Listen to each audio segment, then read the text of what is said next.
Hello दोस्तों, स्वागत है आप सभी का सेलेक्ट कैरियर इंस्टीट्यूट के इस ऑनलाइन प्लेटफॉर्म पर।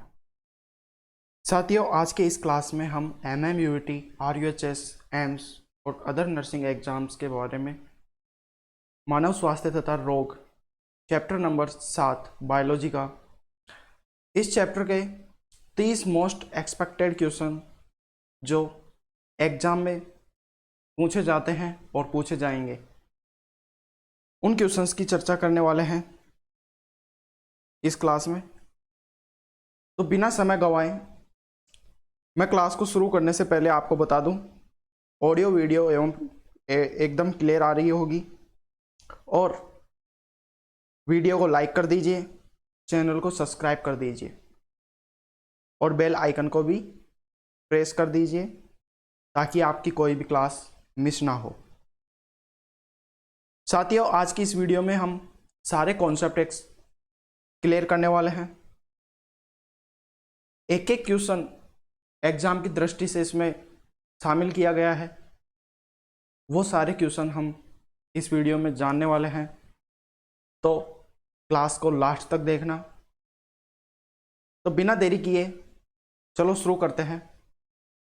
शुरू करने से पहले बता दूं कि राजस्थान MMUET 2026 BSc नर्सिंग के लिए सेलेक्ट कैरियर इंस्टीट्यूट के एप्लीकेशन पर रैंकर्स टेस्ट सीरीज के नाम से 10 टेस्ट फुल सिलेबस हिंदी और इंग्लिश में और फिजिक्स, केमिस्ट्री, बायोलॉजी के चैप्टर वाइज टेस्ट आपको वहाँ पे मिलने वाले हैं। मैं मात्र 49 रुपये में, कितने रुपए में? 49 रुपये में, मात्र आपको 49 रुपये में 10 फुल सिलेबस टेस्ट हिंदी और इंग्लिश मीडियम में और फिजिक्स, केमिस्ट्री, बायोलॉजी के तीनों सब्जेक्ट के चैप्टर वाइज टेस्ट भी वहाँ पे हिंदी और इंग्लिश दोनों मीडियम में मिलने वाले हैं। और साथ ही साथ टेस्ट प्लस उनका सॉल्यूशन भी आपको मिलने वाला है PDF के रूप में। टेस्ट के नीचे ही हम साइड में ही PDF का ऑप्शन भी है, आप PDF भी पढ़ सकते हो। तो बिना देरी किए आज का पहला सवाल स्टार्ट करते हैं। तो ये लो आज का पहला सवाल आपकी स्क्रीन पर कि निम्नलिखित में से कौन सा एक जीवाणु जनित रोग है। क्वेश्चन है कि निम्नलिखित में से कौन सा एक जीवाणु जनित रोग। आपको ऑप्शन दिए गए हैं, इनमें से जीवाणु जनित रोग का बताना है कि राइट आंसर कौन सा होगा। ऑप्शन है टाइफाइड, दाद, मलेरिया और सामान्य जुकाम। बताओ साथियों, कौन सा एक जीवाणु जनित रोग है? जीवाणु जनित रोग कौन सा है? टाइफाइड है, दाद है, मलेरिया है या फिर जुकाम? बताओ साथियों, इसका राइट आंसर क्या हो जाएगा? Option number A. क्या हो जाएगा? ऑप्शन नंबर ए को हम लॉक कर देंगे, टाइफाइड। टाइफाइड साल्मोनेला टाइफी नामक जीवाणु से होता है। टाइफाइड कौन से जीवाणु से होता है? साल्मोनेला टाइफी जीवाणु से। और दाद किससे होता है? कवक से। दाद किससे होता है? कवक से। और मलेरिया प्रोटोजोआ से। मलेरिया प्रोटोजोआ से। और सामान्य जुखाम, जुखाम क्या है? एक विषाणु से होता है। जुखाम क्या है? वायरस से होने वाली। आ गया समझ में? नेक्स्ट क्वेश्चन की बात करते हैं। नेक्स्ट क्वेश्चन से पहले आपको बता दूं, क्लास को लाइक कर देना और शेयर कर देना, क्योंकि आज के इस चैप्टर में बहुत ही इंपॉर्टेंट क्वेश्चन होने वाले हैं जो आपको इस क्लास से एग्जाम में बहुत मदद करेंगे। नेक्स्ट क्वेश्चन है, टाइफाइड ज्वर की पुष्टि के लिए कौन सा परीक्षण किया जाता है? टाइफाइड ज्वर की पुष्टि के लिए कौन सा परीक्षण किया जाता है? ELISA test, Widal test, PCR और मॉन्टॉक्स परीक्षण। बताओ साथियों, कौन सा परीक्षण टाइफाइड ज्वर की पुष्टि करने के लिए किया जाता है? इसका आंसर जल्दी से जल्दी कमेंट्स बॉक्स में बताइए क्या होने वाला है? हाँ, टाइफाइड ज्वर की पुष्टि के लिए कौन सा परीक्षण किया जाता है? क्या होगा? Option number B, Widal test. क्या हो जाएगा? टाइफाइड की पुष्टि के लिए कौन सा टेस्ट किया जाता है? विडाल। और एलिसा टेस्ट, एलिसा टेस्ट किसके लिए किया जाता है? एड्स के लिए। किसके लिए किया जाता है? एड्स के लिए। आ गया समझ में? और मॉन्टॉक्स परीक्षण, मॉन्टॉक्स टेस्ट किसके लिए किया जाता है? टीबी के लिए। किसके लिए किया जाता है? टीबी के लिए। नेक्स्ट क्वेश्चन, प्लाज्मोडियम की संक्रामक अवस्था जो मानव शरीर में प्रवेश करती है वह है? प्लाज्मोडियम की संक्रामक अवस्था जो मानव शरीर में प्रवेश करती है वह है ट्रोफोजोइक है, स्पोरोजोइक, माइक्रोगेमेटोजोसाइट और मैक्रोगेमेटोसाइट। इसका आंसर बताइए साथियों कमेंट्स बॉक्स में। क्या होने वाला है? प्लाज्मोडियम की संक्रामक अवस्था जो मानव शरीर में प्रवेश करती है वह क्या है?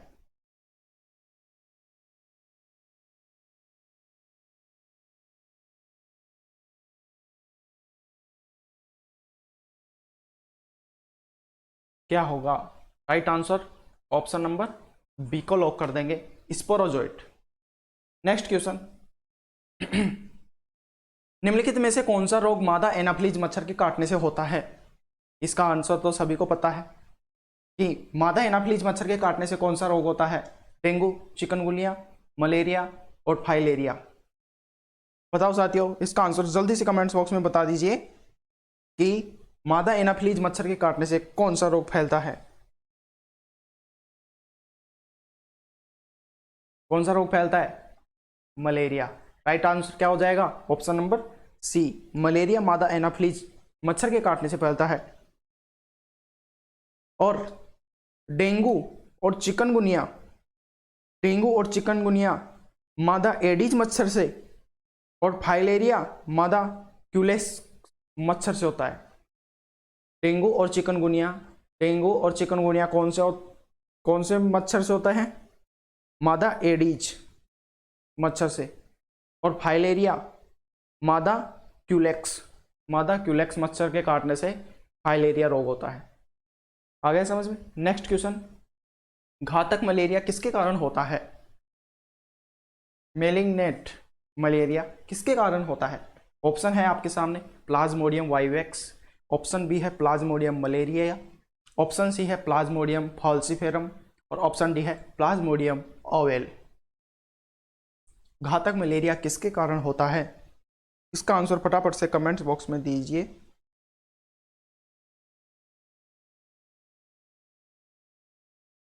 क्या होगा इसका आंसर? ऑप्शन नंबर सी को लॉक कर देंगे। क्या हो जाएगा? प्लाज्मोडियम फॉल्सिफेरम। नेक्स्ट क्वेश्चन, मानव में निमोनिया के लिए उत्तरदायी रोगजनक है? मानव में निमोनिया के लिए उत्तरदायी रोगजनक कौन सा है? ऑप्शन है साल्मोनेला टाइफी, ऑप्शन बी है स्ट्रेप्टोकोकस निमोनिया, ऑप्शन सी है एंड अमीबा हिस्टोलिटिका और ऑप्शन डी है प्लाज्मोडियम। बताइए इसका आंसर क्या होगा?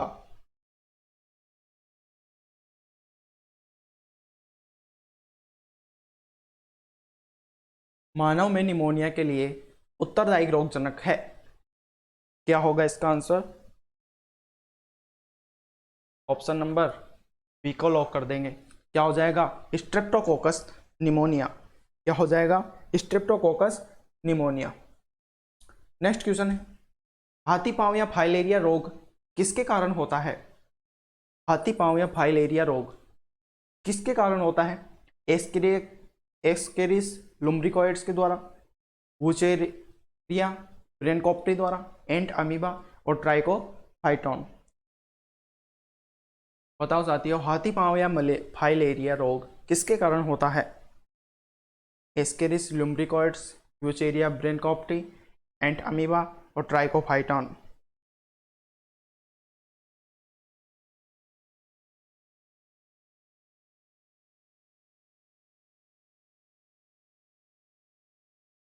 राइट आंसर क्या होगा इसका?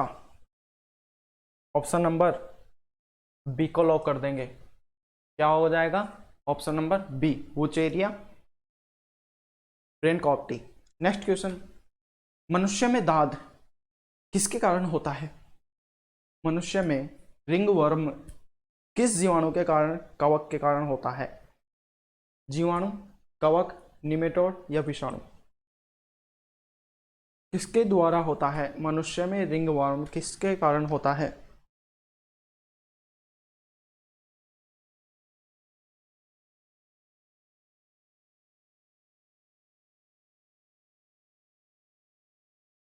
मनुष्य में दाद किसके कारण होता है? इसका आंसर क्या हो जाएगा साथियों? सभी का राइट आंसर क्या होगा? ऑप्शन नंबर बी, कवक, फंगी द्वारा। आ गया समझ में? नेक्स्ट क्वेश्चन, निम्नलिखित में से कौन सी कोशिकाएं सहज प्रतिरक्षा में कोशिकीय अवरोध के रूप में कार्य करती हैं? निम्नलिखित में से कौन सी कोशिकाएं सहज प्रतिरक्षा में कोशिकीय रोध के रूप में कार्य करती हैं? ऑप्शन है PMNL न्यूट्रोफिल्स, ऑप्शन बी है लाल रक्त कोशिकाएं, ऑप्शन सी है प्लेटलेट्स, ऑप्शन डी है उपकला कोशिकाएं। बताओ साथियों इसका आंसर क्या हो जाएगा? निम्नलिखित में से कौन सी कोशिकाएं सहज प्रतिरक्षा में कोशिकीय रोध के रूप में कार्य करती हैं?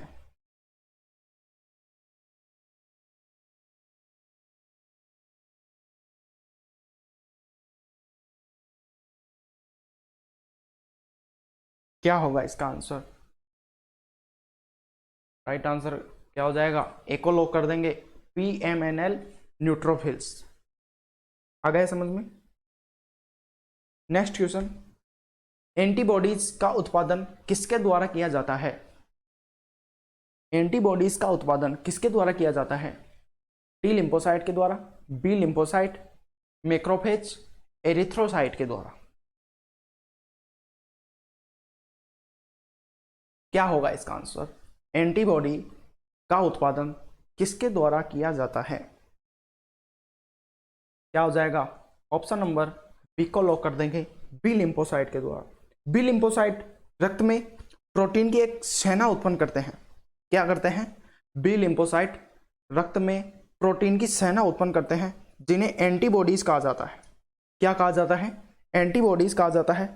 टी कोशिकाएं एंटीबॉडी नहीं बनाती बल्कि बी कोशिकाओं की मदद करती हैं। टी लिम्फोसाइट कोशिकाएं एंटीबॉडीज नहीं बनाती बल्कि क्या, बी कोशिकाएं, बी लिम्फोसाइट कोशिकाएं की मदद करती हैं।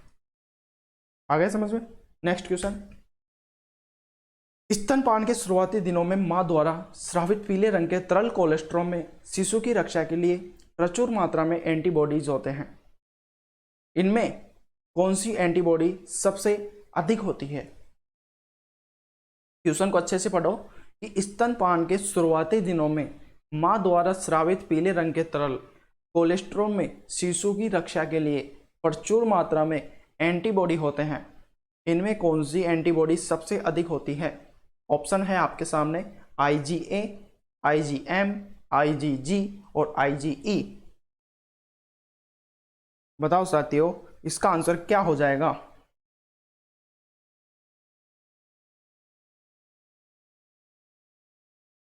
क्या होगा आंसर? ऑप्शन नंबर ए को लॉक कर देंगे। क्या हो जाएगा? Option number A, IgA। मां के दूध में IgA एंटीबॉडी प्रचुर मात्रा में होती है। क्या होते हैं? मां के दूध में IgA एंटीबॉडी प्रचुर मात्रा में होती है जो नवजात शिशु को प्राकृतिक निष्क्रिय प्रतिरक्षा प्रदान करती है। क्या करती है? Natural passive immunity. क्या करती है? नेचुरल पैसिव इम्यूनिटी प्रदान करती है, IgA। नेक्स्ट क्वेश्चन है, एलर्जी किन कोशिकाओं में हिस्टामिन और सीरोटोनिन जैसे रसायनों के स्राव के कारण होती है? क्वेश्चन है कि एलर्जी किन कोशिकाओं में हिस्टामिन और सीरोटोनिन जैसे रसायनों के स्राव के कारण होती है? ऑप्शन है मैक्रोफेज, ऑप्शन बी है मास्ट सेल, ऑप्शन सी है हेल्पर टी सेल और ऑप्शन डी है न्यूट्रोफिल्स। इसका आंसर बताइए फटाफट से कमेंट्स बॉक्स में, क्या होने वाला है?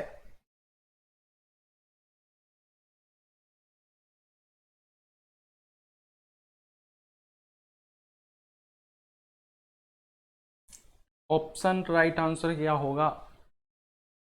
ऑप्शन नंबर बी को लॉक कर देंगे। क्या होगा? मास्ट कोशिकाएं, मास्ट सेल। एलर्जी के दौरान हमारे शरीर में आईजीई प्रकार की एंटीबॉडी बनती है। एलर्जी के दौरान हमारे शरीर में किस प्रकार की एंटीबॉडी बनती है? आईजीई। ये एंटीबॉडी मास्ट कोशिकाओं से जुड़ जाती हैं।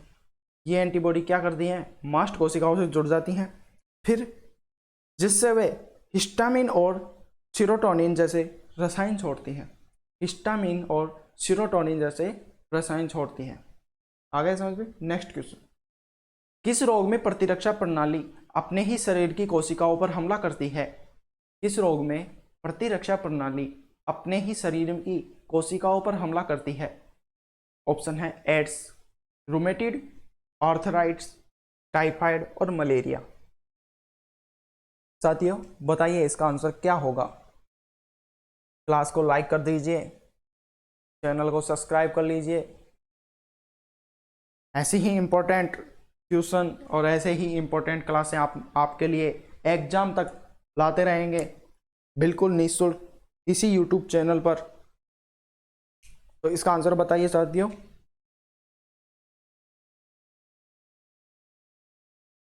क्या हो जाएगा? ऑप्शन नंबर बी को लॉक कर देंगे, रूमेटिड आर्थराइटिस। नेक्स्ट क्वेश्चन, प्राथमिक लसीकाब अंग जहां लिम्फोसाइट परिपक्व होते हैं वे हैं।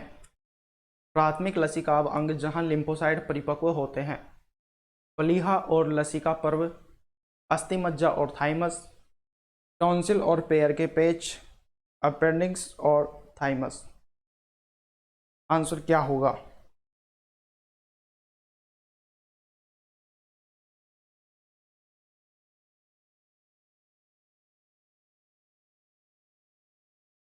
अस्थिमज्जा और थाइमस। क्या हो जाएगा आंसर? बी को लॉक कर देंगे, अस्थिमज्जा और थाइमस। नेक्स्ट क्वेश्चन है, एचआईवी जो एड्स का कारण बनता है मुख्य रूप से किसे संक्रमित करता है? एचआईवी जो एड्स का कारण है जो मुख्य रूप से किस से संक्रमित करता है? साइटोटॉक्सिन टी कोशिकाएं, हेल्पर टी कोशिकाएं, बी लिम्फोसाइट्स और एरिथ्रोसाइट्स। किसको मुख्य रूप से संक्रमित करता है?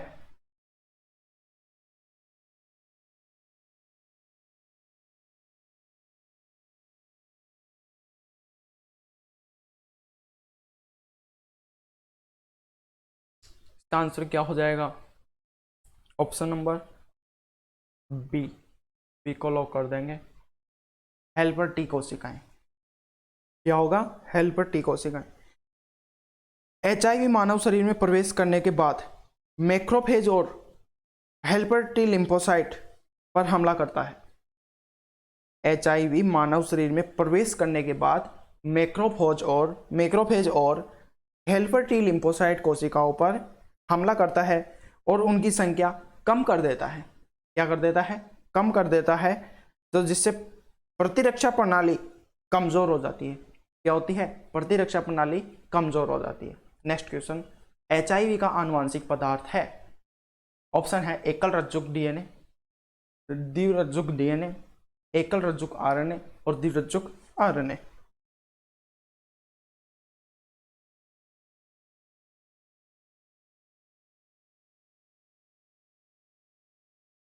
क्या होगा? एचआईवी का आनुवांशिक पदार्थ। एचआईवी क्या है? एक रेट्रोवायरस है जिसका आनुवांशिक पदार्थ क्या होता है? Single cell RNA. क्या होता है? Single stranded RNA. तो क्या हो जाएगा इसका आंसर? ऑप्शन नंबर सी को लॉक कर देंगे। क्या हो जाएगा? Single strand RNA. Next question, AIDS के निदान के लिए व्यापक रूप से कौन सा परीक्षण उपयोग किया जाता है? एड्स के निदान के लिए व्यापक रूप से कौन सा परीक्षण उपयोग किया जाता है? विडाल परीक्षण, एलिसा, एमआरआई और बायोप्सी। बताओ साथियों इसका आंसर क्या होने वाला है?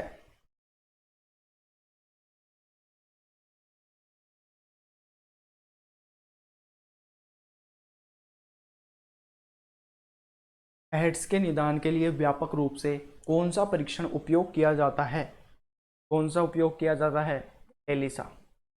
राइट आंसर क्या हो जाएगा? Option number B. Next question, cancer उत्पन्न करने वाले विषाणुओं को क्या कहा जाता है? कैंसर उत्पन्न करने वाले विषाणुओं को क्या कहा जाता है? रेट्रोवायरस, ऑन्कोजेनिक वायरस, एडेनोवायरस और जीवाणु बोजी।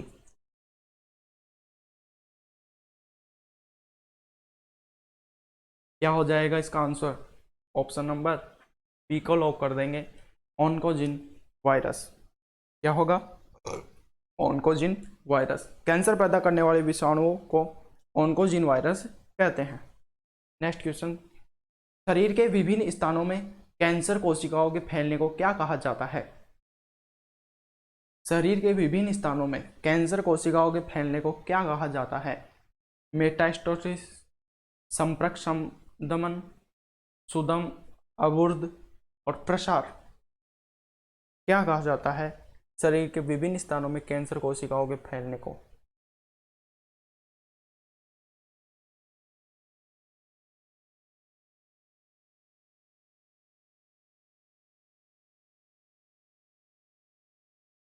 शरीर के विभिन्न स्थानों में कैंसर कोशिकाओं के फैलने को क्या कहा जाता है?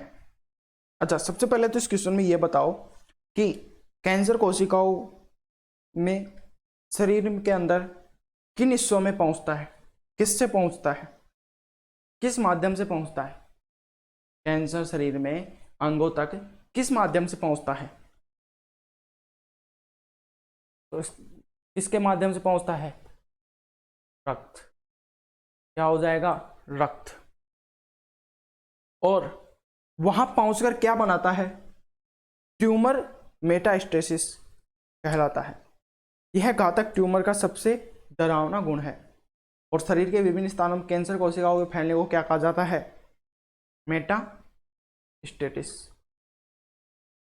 क्या कहा जाता है? मेटास्टेसिस। एक को लॉक कर देंगे। नेक्स्ट क्वेश्चन, कैनाबिनॉइड्स नामक औषधियां मुख्य रूप से शरीर के किस तंत्र को प्रभावित करती हैं?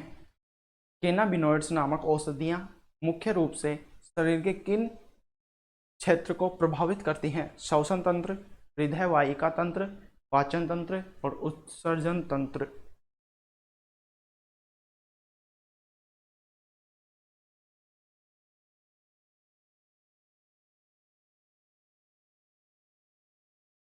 कैनाबिनॉइड्स नामक औषधियां मुख्य रूप से शरीर के किस तंत्र को प्रभावित करती हैं?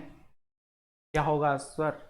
Option number B. क्या हो जाएगा? कार्डियोवास्कुलर सिस्टम को बंद कर देती है, प्रभावित करती है। नेक्स्ट क्वेश्चन, हेरोइन जिसे आमतौर पर स्मेहक कहा जाता है रासायनिक रूप से है? हेरोइन जिसे आमतौर पर स्मेहक कहा जाता है, इसका रासायनिक रूप है di acetyl morphine, amphetamine, barbiturate और बेंजो डाइजेपाम। बताओ साथियों, इसका आंसर क्या होने वाला है? हेरोइन जिसे आमतौर पर इसमें कहा जाता है रासायनिक रूप क्या है? ऑप्शन नंबर एक को लॉक कर देंगे। क्या हो जाएगा? Die acetyl morphine. Next question, cocaine किस पौधे से प्राप्त किया जाता है? Papaver somniferum, Erythroxylum coca, Atropa belladonna, Cannabis sativa. बताओ साथियों, कोकीन किस पौधे से प्राप्त किया जाता है?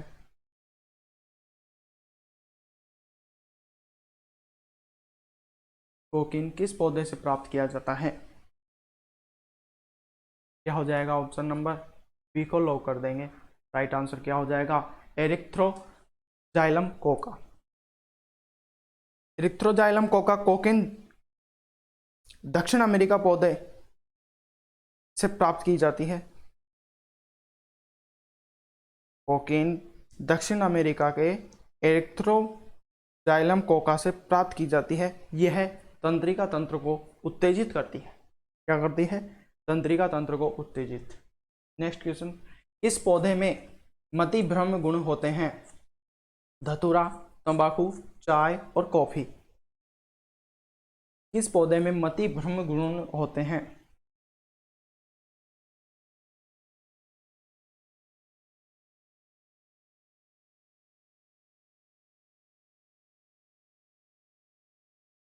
क्या होगा इसका आंसर? ऑप्शन नंबर ए को लॉक कर देंगे। क्या होगा? धतूरा। नेक्स्ट क्वेश्चन, सामान्य कोशिकाएं एक गुण दर्शाती हैं जो उनके अनियंत्रित प्रसार को रोकता है। इस गुण को कहा जाता है? सामान्य कोशिकाएं एक गुण दर्शाती हैं जो उनके अनियंत्रित प्रसार को रोकता है। इस गुण को क्या कहा जाता है? मेटास्टेसिस, संपर्क दमन, रूपांतरण, एप्टोसिस। बताओ साथियों, इसका आंसर क्या होने वाला है?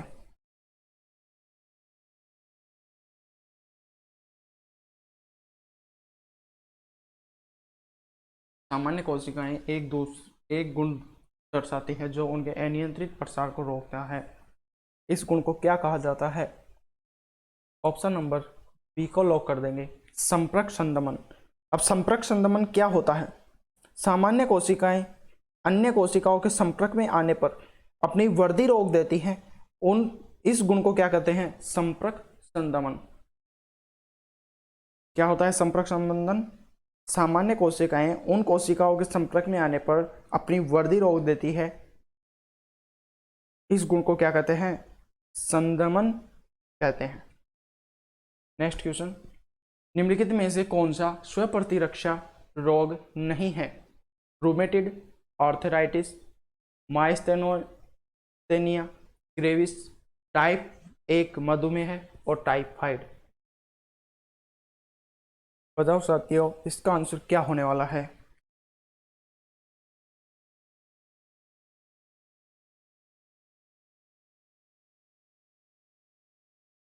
इसका आंसर क्या होने वाला है?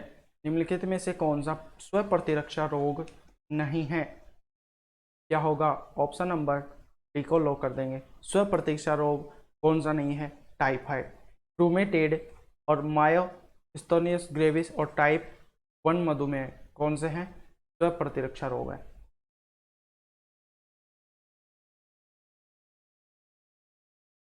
साथियों, आज के एमएमयूटी के लिए आज के टॉप और मोस्ट इम्पोर्टेंट क्वेश्चन, मुझे उम्मीद है आपके सारे कॉन्सेप्ट अच्छे से समझ आ गए होंगे। आपका आज का इस शॉर्ट क्या रहा कमेंट्स में ज़रूर बताएं। अगर आप अपनी तैयारी को और मजबूत करना चाहते हैं तो फर्स्ट अटैम्प्ट में ही सिलेक्शन लेना चाहते हैं तो आज ही हमारे सेलेक्ट कैरियर इंस्टीट्यूट एप्लीकेशन से जुड़ें और वहां पर रैंकर्स टेस्ट सीरीज बाय करके टेस्ट लगाएं। ऐप का लिंक डिस्क्रिप्शन में दिया गया है या सीधे आप प्ले स्टोर से सर्च कर सकते हो सेलेक्ट कैरियर इंस्टीट्यूट। वहाँ पे फर्स्ट में ही अपना एप्लीकेशन आ जाएगा, वहाँ से डाउनलोड करके आप टेस्ट लगा सकते हो। आज की इस क्लास की फ्री पीडीएफ आपको उसी ऐप पे मिल जाएगी। और वीडियो पसंद आया तो दोस्तों के साथ शेयर ज़रूर करें। एमएमयूटी की तैयारी कर रहे हैं उन दोस्तों को भी वीडियो शेयर करें। और मिलते हैं अगली क्लास में कुछ और बेहतरीन सवालों के साथ। तब तक के लिए पढ़ते रहिए, आगे बढ़ते रहिए। जय हिंद, जय भारत।